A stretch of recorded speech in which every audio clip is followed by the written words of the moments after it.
Hey folks, I'm Gary Carlin, Moss's Creek Outdoors. I'm glad you could join me. I'm gonna tell a couple little old time hunting stories here involving some family of mine. Along with, I'm going to show three different items here to say of sentimental value to me, and has been for many years now. You know, the family that I came from, and who a lot of people in my family was and used to be, there's a lot of history involving hunting and the outdoors. Now I'm talking about back, many years ago. There wasn't no deer hunting in this country. There wasn't no turkey hunting in this country. It was mostly all, squirrel and rabbit hunting. Squirrel hunting was kind of in the place, to put it, where deer hunting is today. I mean, squirrel hunting was the big thing. Rabbit hunting was too. There's a lot of old stories from uncles of mine and my granddad talking about how they used to get somebody to drive an old car, down the road at night. And they would, the way the front fenders on the old cars was made on each side, they would ride the straddle of the fenders, and the headlight would be right between their legs, shining down the road. Old rabbit run across the road or something, they'd shoot him.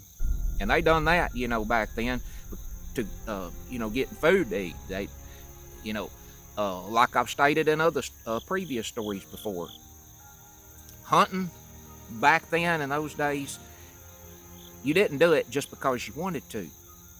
You done it because you had to.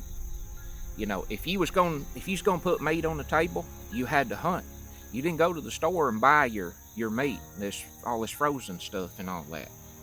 But the history of hunting, it just goes back a long way in my family. The first thing I'm gonna show you right here. This, some of you knows already what this is. Some of you don't. It's square, except about 5 inches on each end. This is the end you hold it by. As you can see, it's hard to see, but each one of those squares going around that stick has a different number in it. And there's a number in every square on all 4 sides. This is a log scaling stick. I can't read one myself.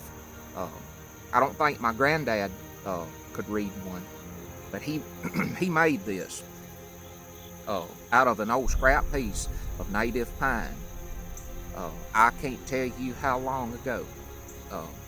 He whittled the ends down with a pocket knife, and he whittled every one of these grooves around all 4 sides with a pocket knife, and put the numbers on it. The numbers are pretty faded now, as you can see there.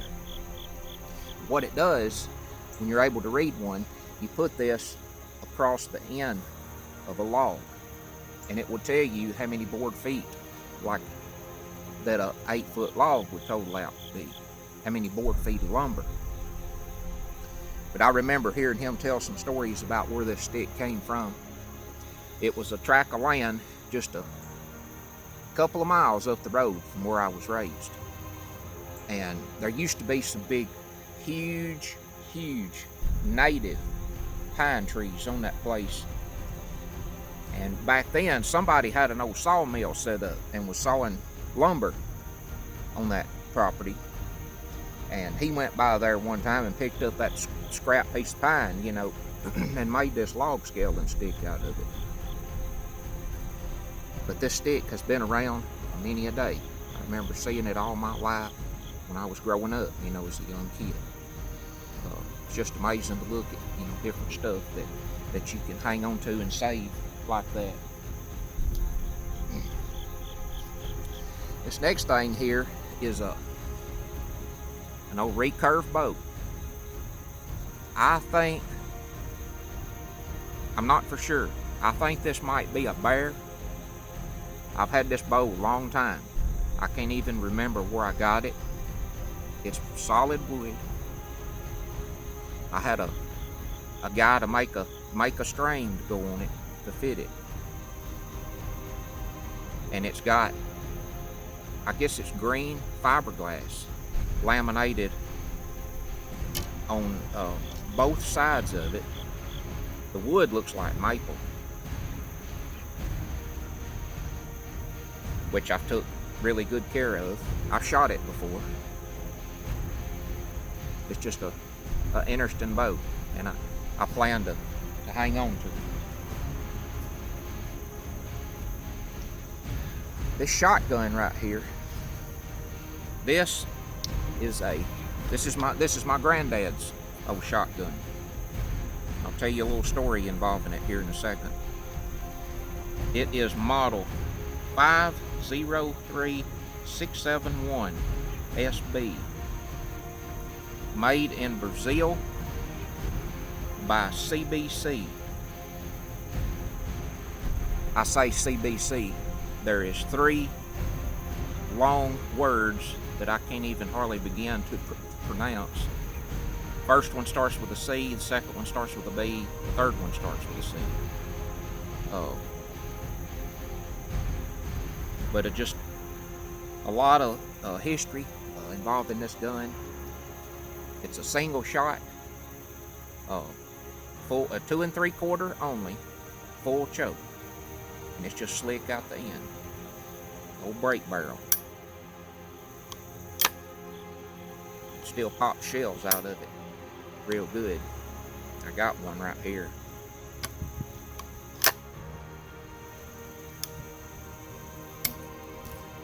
It pops them out there quick, but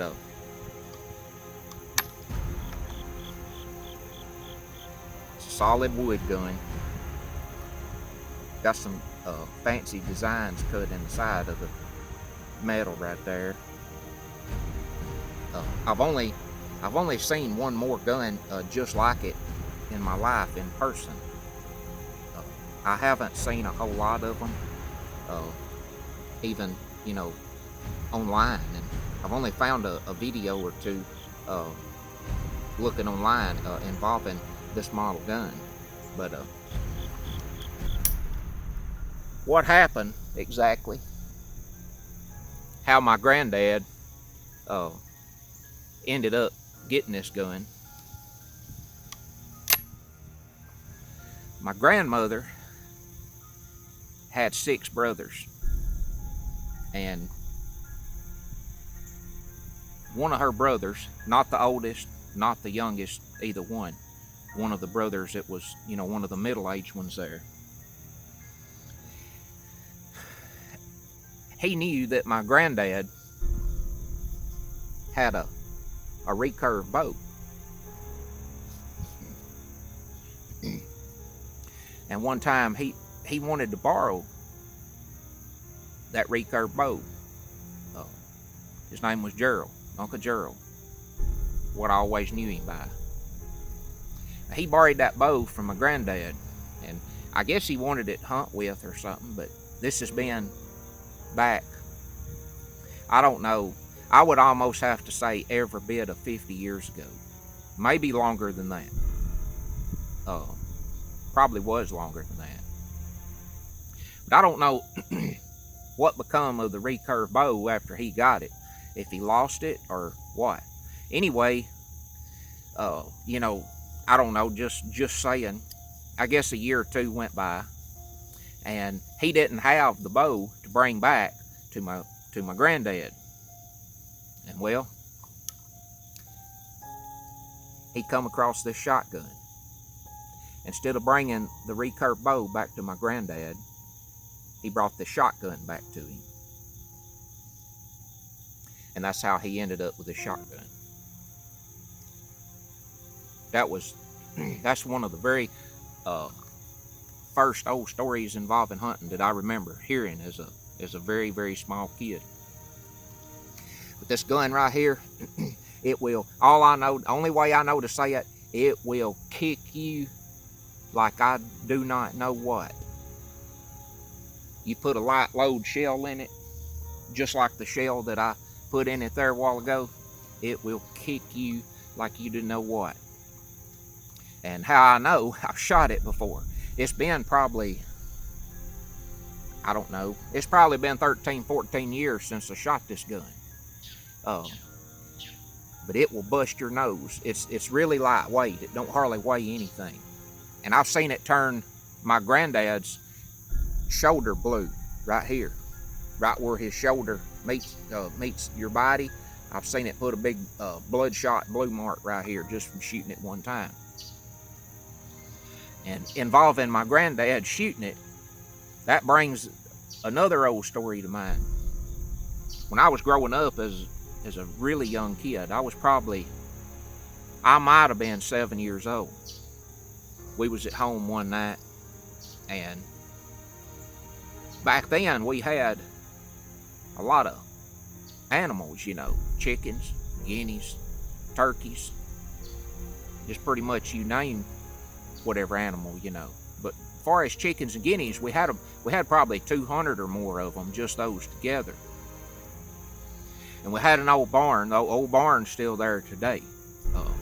It's known as one of my granddaddy's family members, Troy Taylor's old barn. It's just an old beautiful, you know, old grade lumber wood plank barn with a metal roof on it. But anyway, all the chickens one night was roosting in that barn. And late that night, or one night there, chickens got to raising Cain and cutting up and cackling and making the biggest noise you ever hear. My granddad got up out of bed. He said there must be something in that barn, some kind of animal trying to catch them chickens. He picked up this gun and got 3 or 4 or 5 shells, something like that. Went walking out there at that barn with a light. And I was following him when I was a little bitty kid. We opened the door on the side of that barn, shined a light in there, up on the roost where the chickens was. And there was a big old possum sitting up there up on the roost. Had a chicken in his mouth. He done caught one. I just remember my granddad raising up and just one big blast. It looked like he knocked that possum all the way against the back wall inside the barn. But, you know, we couldn't keep a lot of chickens and guineas. It was hard, you know, with stuff trying to catch them all the time. And the coyotes started in catching them, and then the coyotes started in catching, you know, turkeys and stuff like that. I remember we had an old gobbler, old tame gobbler. He went to roost on top of a web wire fence between the house and the barn down there one night. Coyote snuck up behind him when he was sitting on that fence and grabbed him by the rear end, drug him off the fence, went off down through the woods with him. And of course, you could see every few feet that big gobbler, you know, get away from that coyote.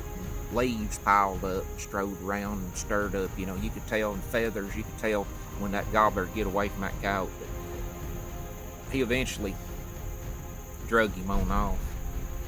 But you know, coyotes set in on us and just kept on and on and on catching stuff. And finally, it got down to about the last old guinea. Coyotes kept running around long enough, they finally got him. But just a lot of old stories like that. And my grandmother's youngest brother, Thomas, he was always a big hunter, and he was the person that I was with when I killed my first turkey many years ago. My first wild turkey, I'll never forget that. Shot that turkey and it fell in the middle of a big flooded swamp. I'll never forget, my uncle waded up into the swamp and sluey water and mud up to about his chest, waded out through that mess and got that turkey. That was the first one I ever killed. I'll never forget that. But my same uncle there, my grandmother's youngest brother, also, he hunted in a spot. Well, he hunted several different spots where I grew up. But there was one spot he really liked to hunt. There's an old house place. It's one of my grandpa's uncles or great uncles, something like that, old house place. And what once was, or used to be, in the front yard at that old house place, there was two humongous oak trees that it would, it'd take probably 3 or 4 people to reach around. And those two big oak trees were, I don't know, maybe 40, 50 feet apart, something like that. Well, one of them had some big limbs coming out on one side of it, and those limbs were going out over where this old road, or the drive, was going out, that house place. Well, my uncle fixed him a seat up on one of them limbs. He'd climb up in that big tree. And I can't remember, my aunt might have been with him a time or two that he went to that spot. But I remember hearing one story that one day he went down there hunting. He climbed up there deer hunting. He got up on that limb in that tree one morning, and he shot a doe, I believe it was. And that evening, he went back and he sat in the same spot, in the same tree, up on the same limb that evening, killed a buck. So, and I wouldn't be surprised that his old rifle casings from that gun's laying there somewhere today, probably 5 or 6 inches under the ground, right there around that big tree. Or today, one of those big trees is gone. Say the one he would have been up in, it's gone nowadays. I don't know if it got struck by lightning back years ago or what, but anyway, it died and fell over, but the other one's still there. But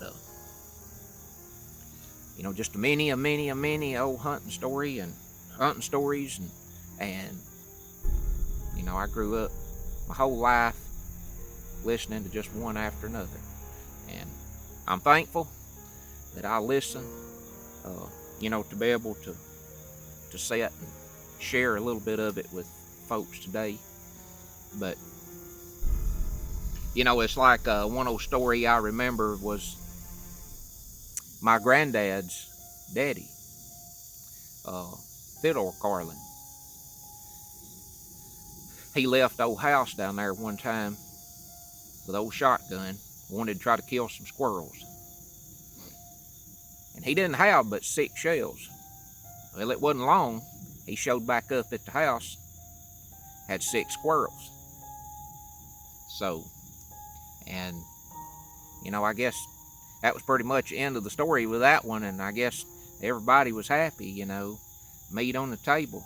But, a lot of old time hunting used to go on back in those days, and people riding, like I mentioned a while ago, the fender old cars, and using the headlight, to shine a rabbit, and squirrel hunting, and I remember my granddaddy talking about him, and I guess it's him and his brothers, and they used to have some cousins that come in, and they'd sit around down at their grandma and grandpa's house and play outside and play different games and all that. And I remember my granddad talking about playing games. I think it was Monopoly, and I don't know what other kind of games. But anyway, they'd play a little while and then go off and, leave the game sitting or whatever and go squirrel hunting a while.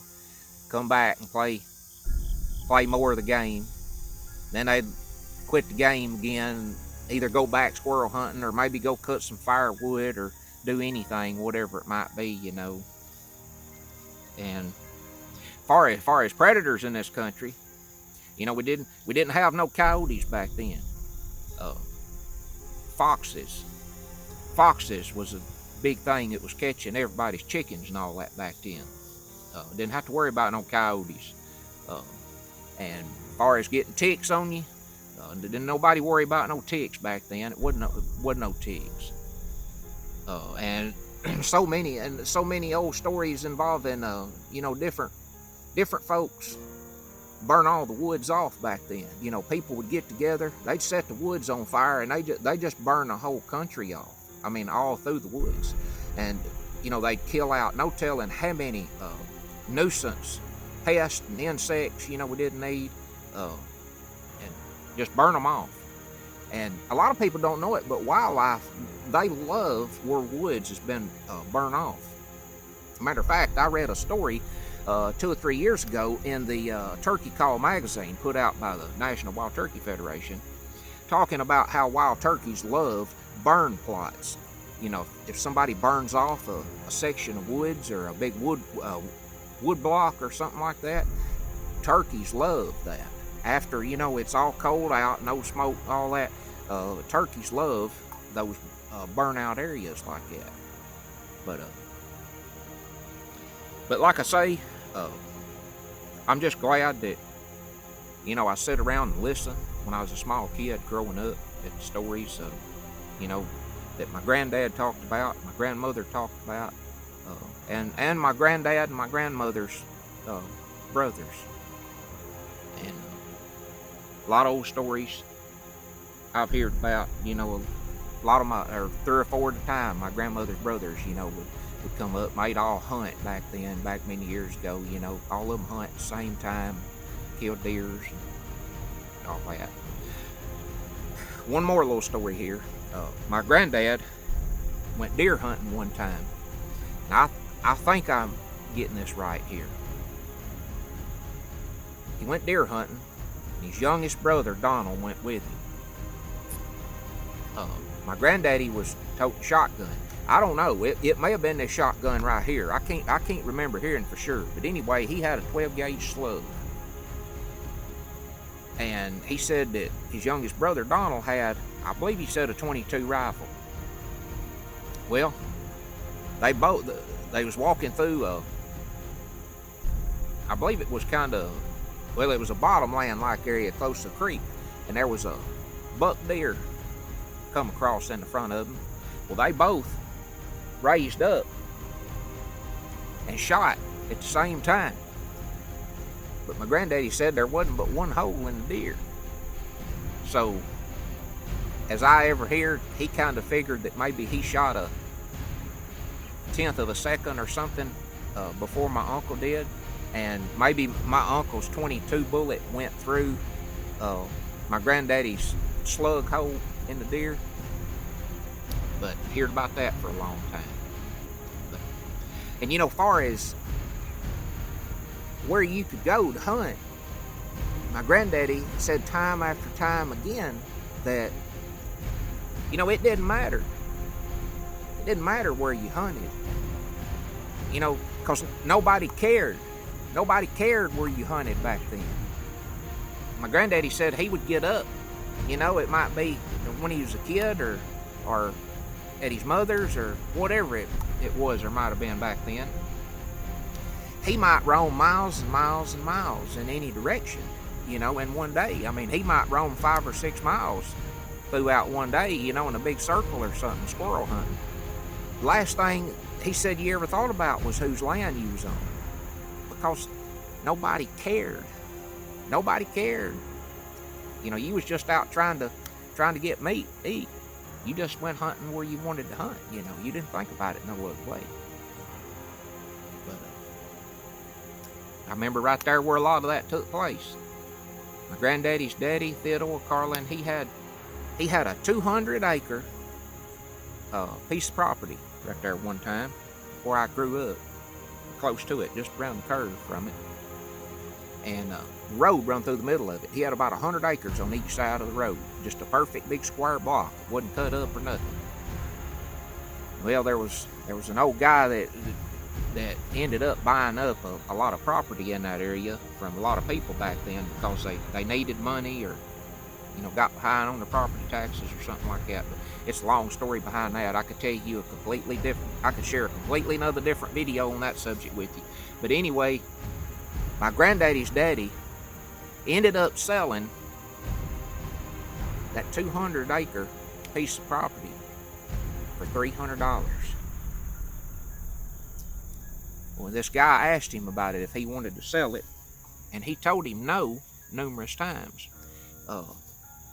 Well, the guy kept begging him, you know, and finally, my granddaddy's mother told their daddy, you know, just go ahead and get rid of it. You know, we ain't got no money for the kids for Christmas or anything, you know.